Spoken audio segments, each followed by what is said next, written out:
Dalam Bapa dan Putra dan Roh Kudus, amin. Allah Tritunggal Maha Kudus, puji syukur kami aturkan kepadamu. Kami boleh mengalami, memiliki, dan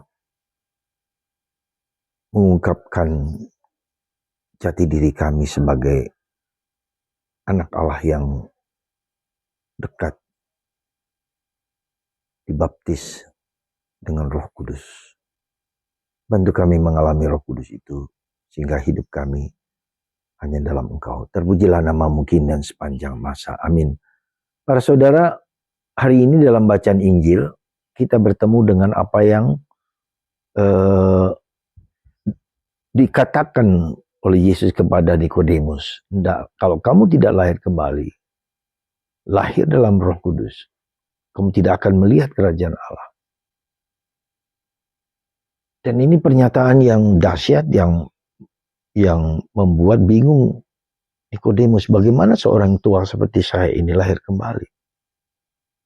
Dan ini mengejutkan juga bagi Nikodemus sebagai seorang guru, dan dia mau belajar dari Yesus. Sebagai seorang ahli agama, dia mau belajar. Dia tidak malu belajar dan bertanya kepada Yesus, apa yang maksudkan lahir kembali? Dia belajar malam-malam datang kepada Yesus. Dan setelah kebangkitan, ya, kita mau mengerti apa artinya lahir kembali itu. Kita bisa melihat dan bisa sadar bahwa orang dilahirkan dari ayah, dari ibu. Semua binatang lahir juga, tapi belum cukup. Dilahir kembali dalam baptisan, ya dibaptis dalam, aku membaptis engkau dalam nama Bapa, Putra dan Roh Kudus. Tritunggal Maha Kudus. Hidup dalam Roh Kudus. Ya. Dan itu yang harus menjadi pemikiran dan renungan kita saat ini. Maka kenapa dalam Paskah kita mengulangi pembaharuan janji baptis. Ya, pembaharuan janji baptis. Supaya kita sadar dan tahu bahwa kita dilahirkan kembali bukan hanya sebagai ciptaan, bukan hanya sebagai manusia, tetapi sebagai anak Allah. Anda dan saya bukan hanya anak Bapak Ibu kita, tetapi anak Allah, putra Allah. Seperti Yesus adalah putra Allah. Jadi anugerah kelahiran kembali adalah anugerah yang dahsyat bagi kita. Kita dibaptis menjadi anak Allah. Semoga kita merenungkan kembali, kalau sebagai anak Allah, maka kita dikuasai oleh Roh Kudus. Bagaimana Roh Kudus itu menguasai hidup kita. Dan ini merupakan suatu perjuangan yang tidak mudah. Kita mohon Roh Kudus untuk yang sudah dalam diri kita alami. Apa yang saya lakukan, apa yang saya usahakan, saya mohon Roh Kudus lewat Bunda Maria. Bunda Maria mempelai Roh Kudus. Nyatakanlah Roh Kudusmu kepadaku. Dan Roh Kudus itu, peristiwa yang kita alami adalah peristiwa Pentakosta. Yang kemudian orang mengira gegap gempita.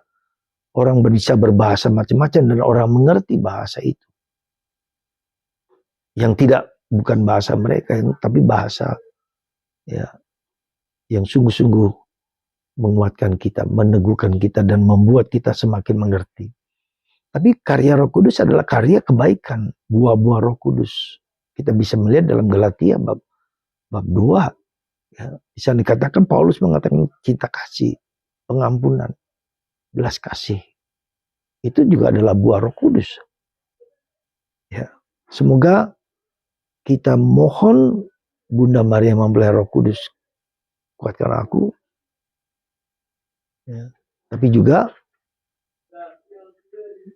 kita mohon supaya hal-hal kecil yang kita alami, yang setiap hari, setiap waktu, juga merupakan buah Roh Kudus. Semoga dua sisi ini yang mengagumkan seperti Pentakosta, tetapi juga yang kecil, ada pembaruan-pembaruan hidup, ada perspektif cara pandang kita yang berubah. Bukan hanya cara pandang manusiawi, cara pandang ilahi. Ya, jadi bukan hanya cara pandang manusiawi, cara pandang ilahi. Melihat Allah dari kacamata Allah yang tidak mengadili, yang tidak menghakimi. Ya, dan itulah diwujudkan dalam keseriusan kita dalam berdoa. Doa yang berasal dari hati kita, bukan hanya dari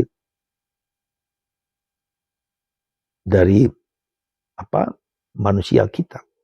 Semoga Anda dan saya hidup dalam kuasa Roh Kudus, Bapa, Putra, dan Roh Kudus. Amin.